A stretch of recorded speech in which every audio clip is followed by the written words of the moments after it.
Hey, welcome back. So for this video, we're going to be moving this mount around. So let's go ahead and start off with step one, make a copy of this document here. This is a mount that we're working with, but I need to restart.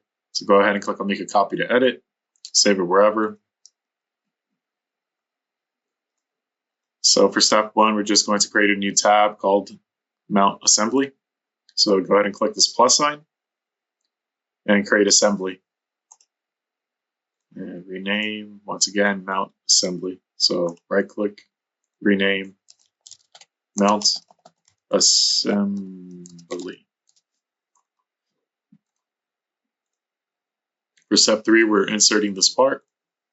So notice I'm on the assembly. I click insert and I click on the motor mount and I just accept.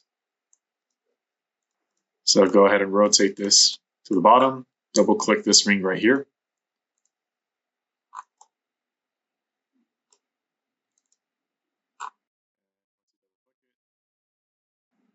For step five, we're moving the triad to the center of the circle. So go ahead and click and drag it. Whoops. And then undo, Control Z.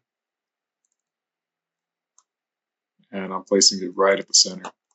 For step six, we're relocating the whole part by moving the center of the triad to the origin. So move to origin.